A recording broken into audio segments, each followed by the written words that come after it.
बालकृष्ण और इंसान ब्लॉक बंगीदास, उन्ना, हिमाचल।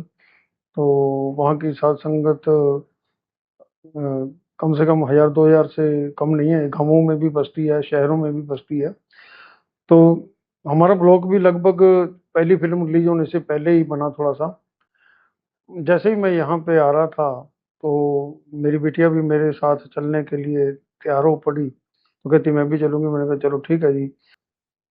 तो जैसे ही संगत तो 45 मेंबर जो थे, वो जिनको हम पहले गुरुजी के दूत बोलते थे कि ये गुरुजी का संदेश लेकर आते हैं, तो ये पहले भी आते थे। लेकिन अब की बार जब सीबीआई पंचकुला में सुनवाई ज़्यादा तेज होने लगी तो ये ज़्यादा ही आने लगे। लेकिन हम लोग इनको एक मेहमान के तौर पर लेते थे और एक गुरुजी के एक दूत के रूप में लेते थे कि एक गुरुजी के संदेश लेके आएंगे। तो लेकिन ये षड्यंत्रकारी थे, हमारे को बाद में समझ में आया। पहले तो हम इनका पूरा आदर सत्कार करते थे। तो जैसे ही ये आते थे तो हमारे को सत्य रक्षा दिवस की नाम चर्चा करने के लिए बोला गया कि सत्य रक्षा दिवस रखो। अब प्रतिदिन होने लगी नाम चर्चा। और अब जो सोचने वाली बात ये थी कि इसमें प्रसाद बांटने के लिए नहीं, इसमें समोसे खाने पीने पकोड़े के वगैरह का पूरा इंतजाम होने लगा। जबकि हमारा इन चीज़ों के ऊपर पूरा ध्यान नहीं गया, क्योंकि पिताजी तो बोलते थे कि भाई नाम चर्चा में अगर प्रसाद नहीं भी है तो चलेगा। लेकिन इन लोगों ने तो उनके बच्चों की पूरी धज्जियां उड़ानी शुरू कर दी। अब जैसे जैसे 25 अगस्त 2017 नज़दीक आने लगा तो इन लोगों ने संगत को ज़्यादा ही बरगलाना शुरू किया और एक कुर्बानी गैंग बनानी चालू कर दी और तरह तरह के संकेत दिए। और इन्होंने तो यहाँ तक कह दिया कि जब पंचकुला जाओगे तो छतरी लेके साथ में जाना। छतरी के दो फायदे हैं, एक तो हथियार बन जाता है और दूसरा कोई शक नहीं करता। लॉकेट उतार के जाना है ताकि कोई ये ना सोचे कि ये डेरे के प्रेमी हैं और ऐसे ही भीड़ इकट्ठी कर देंगे। लेकिन ये लॉकेट उतारने के पीछे उनकी मंशा एक उनका सुरक्षा कवच को उतरवाना भी था। और जय माता दी करते जाना है, माता दी चुनरी बांध के जाना है, यानी कि पिताजी की गुरुजी की इमेज को पूरा बदनाम करने का इनका षड्यंत्र था। सत्य रक्षा दिवस की नाम चर्चा 16 अगस्त 2017 को जब हुई तो उसकी मॉनिटरिंग शीशपाल और उसके अन्य गुर्गे जो वहाँ पे ऊना ब्लॉक में आए हुए थे, उनका मुख्य उद्देश्य संगत को जमकर भड़काना था। और जब 17 अगस्त उसके दूसरे ही दिन फिर नाम चर्चा हुई, वो हमारे घर पे हुई। जो 16 अगस्त को हुई वो गांव पनोह में हुई। और मैंने उसको ये भी कहा था कि भाई आप इतने वो ना किया करो, आप ये आग लगाने वाली बातें मत करो, उससे जो नई संगत है वो थोड़ा सा बिदक जाती है और वो उनके मन में गलत ख्यालात आ जाते हैं डेरे के बारे में। तो कहते हैं हम गुरु के बारे में हम जो मर्जी करें, हम अपने गुरु के बारे में करेंगे, अगर हमारे बाप के प्रति ऐसा हो तो हम क्यों नहीं करेंगे।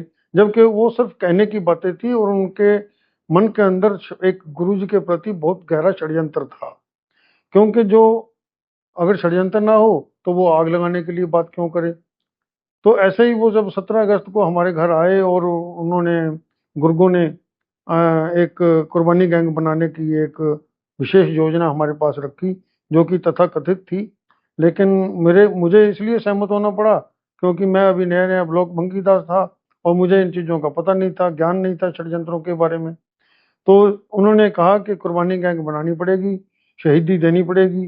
तो कुछ कुर्बानी गैंग बनाई गई। तो फिर वो खुद दूसरे दिन उन्होंने सर्वे करवाया कि अम्ब एक रेलवे स्टेशन है, वहाँ पे ट्रेनें खड़ी हो जाती हैं रात को, वहाँ पे आग लगा दो। और रास्ते में आते आते देखा कि एक बसें खड़ी हैं, तो कहते यहाँ पे भी आग लगाई जा सकती है, यहाँ सुनसान है, यहाँ कैमरे वगैरह कुछ नहीं है। तो बहुत उन्होंने ऐसा कोई गंदा प्रोग्राम बना करके हमारे को दिए। लेकिन उधर गुरु जी के वचन भी थे कि हम हिमाचल को तत्ती हवा, गर्म हवा नहीं लगने देंगे। लेकिन ये इन चीज़ों को भूल गए और गुरु जी का आशीर्वाद हम पर बना रहा और हम लोग उनकी बातों में नहीं आए और हम लोगों ने कहीं पे भी किसी घास को भी आग नहीं लगाई। सरकारी संपत्ति को तो क्या लगानी थी, लेकिन ये बाज नहीं आए। और जब 25 अगस्त से पहले 4 दिन पहले 21 अगस्त को जब संगत वहां जानी शुरू हुई पंचकुला के लिए, तो इन्होंने वहां पे एक मॉनिटरिंग करनी शुरू कर दी। रेलवे स्टेशन पे, बस अड्डों पे, अम्ब रेलवे स्टेशन पे, दौलतपुर तक, हर जगह पे जहां जहां से भी संगत आनी थी सबको मॉनिटरिंग किया। रजिस्टर लेकर के गद्दीधार से संजय सिंह वो बैठा हुआ था। तो इनको मैंने जब एक बहन को मैंने जब वापस भेजना चाहा तो वो थोड़ा खुंदक में आ गया। वो जैसे मोहम्मद तुगलक जब राजधानी चेंज कर रहा था तो वो खुंदक में आ गया था कि अब तो मैं कुत्ते बिल्ले भी लेके जाऊंगा। तो ये जब ऐसे खुंदक में आया तो इसने छोटे छोटे बच्चों को भी बोल दिया कि ये भी जाएगा, ये भी जाएगा, जाने दो जाने दो। तो लेकिन मैं हैरान होकर के फिर चलो कोई बात नहीं, 45 मेंबर हैं हमारे जैसे हैं, इनकी हम इनकी बात नहीं काटेंगे, हमारे सीनियर हैं। तो पता नहीं था कि इनके दिमाग में छल कपट है। गुरुजी भी बोलते थे कि भाई जो छल कपट करते हैं वो बाज आ जाएं, लेकिन अगर नहीं बाज आएंगे तो हम नाम लेकर के खड़ा भी करेंगे संगत में। तो लेकिन हम लोगों ने उन बातों को तवज्जो नहीं दिया। तो मतलब कि इनका एक एजेंडा था। और एक 45 मेंबर ने तो मेरे को यहाँ तक बोल दिया कि हमारे को आदेश है कि अगर हम संगत को बाहर नहीं निकालेंगे तो हमारा डेरे से बैग उठा करके सड़क पे फेंक दिया जाएगा, इसलिए हमारे को संगत निकलवाने का पूरा दबाव है। तो मैं हैरान होकर के हो गया। लेकिन पिता गुरु जी का एक इंटरव्यू भी आया था 24 को कि जो संगत चली गई है वो वापस आ जाए। मैंने पहले भी मना किया था। तो मैंने जब इसका जिक्र एक 45 मेंबर से किया, मैंने कहा जी ये पिताजी के वचन आए हैं, तो बोलता है ये तो ऐसे ही है, ये तो बनावटी है, ये तो नकली वचन है, कहलवाया गया है जानबूझ करके, आप ऐसे करो, मतलब ऐसा कुछ नहीं है। मैंने कहा ठीक है। तब तक मेरा इनके ऊपर कोई शक नहीं था। तो जैसे ही पंचकुला कांड हुआ, वहां पे गुरु जी के बारे में पता चला, तो मेरे को ये पता चला कि वहां पे कोई भी 45 मेंबर अग्रिम पंक्ति में नहीं था। सब भगोड़े हो चुके थे। कोई कहता था कि मैं वहां जा रहा हूँ, कोई कहता वहां जा रहा हूँ, वहां कोई नहीं था। इवन जो शेष पाल जो था, इनका सरगना जो था, वो 6 महीने तो अंडरग्राउंड ही रहा। उसने यहाँ तक नहीं पूछा कि ऊना ब्लॉक का कोई बंदा मरा या जिंदा या कैसा है, कुछ नहीं। 6 महीने बाद उसका एक फोन आया, कितने आदमी मरे थे, कोई मरा या नहीं मरा। मैंने कहा यार तुम लोगों ने तो बात ही नहीं पूछी हम लोगों की। और फिर थोड़े दिनों बाद वो 6 महीने 7 महीने बाद वो आया। लेकिन अब जैसे ही सुप्रीम कोर्ट ने पीछे, सॉरी, इसने सीबीआई कोर्ट ने भी कहा था कि इसके वकील पेश नहीं हो रहे हैं राम रहीम जी के। हाँ जी। अब मतलब कई तथ्य सामने आए हैं कि जो हमारे वकील हैं वो पेश भी नहीं होते थे, दूसरे केसों में पेश हो जाते थे। तो इनका षड्यंत्र जो है वो सारा समझ में आ चुका है। अब तो ये तो खाली पैसे मांगने के लिए आते थे, और पैसे दे दो जी, पैसे दे दो जी। मेरा नाम गरिमा सिंह सैनी है। मैं उन्ना हिमाचल से बिलोंग करती हूँ। ये मेरे फादर हैं, ब्लॉक भंगीदास। मैं इनकी बेटी हूँ। जब पंचकूला का जो भी कांड हो वो मैं आपको बताने जा रही हूँ कि पता है क्या हुआ। हमारे घर पे 45 मेंबर आए। वो थे शीशपाल, और एक और थे, मैं उनका नाम नहीं जानती, वैसे बाई फेस मैं उन्हें जानती हूँ। वो हमारे घर पर आए। उन्होंने बातचीत की पापा के साथ, हमें साइड में कर दिया। हम साइड में जाके बैठ गए। हमें नहीं पता क्या बात चल रही है। वो फिर पापा से बात वगैरह हुई। तो वो अंकल आए, पता नहीं कौन थे वो, पर है डेरे के प्रेमी। वो शायद 45 मेंबर है, ये नहीं पता मेरे को, उनका नाम नहीं पता, शायद संजू है शायद। वो आए, उन्होंने बोला कि बेटा आप पंचकूला चलोगे? मेरे भाई से पहले पूछा। तो मैंने भाई को मना कर दिया, भाई तू नहीं जाएगा। तो भाई को जबरदस्ती कहने लगे कि नहीं जाना है तूने ये। तो मैंने मम्मी से बात की, मैंने मम्मी मैंने नहीं भेजना भाई को। मैंने पापा से बात की, पापा क्यों जाना है? फिर उन्होंने मेरे को भी बोला कि हाँ चलो, जाना है आपको वहां पे। तो मुझे लगा लड़ाई वगैरह कुछ हुई होगी तभी बोल रहे हैं। तो मैंने तो भेजा नहीं, हमारे घर से तो कोई गया नहीं। बट उसके बाद फिर पापा को था कि पापा ने कि कोई काम की वजह से मेरी मम्मी गई, मेरी बुआ गई और सारी संगत गई थी आधी।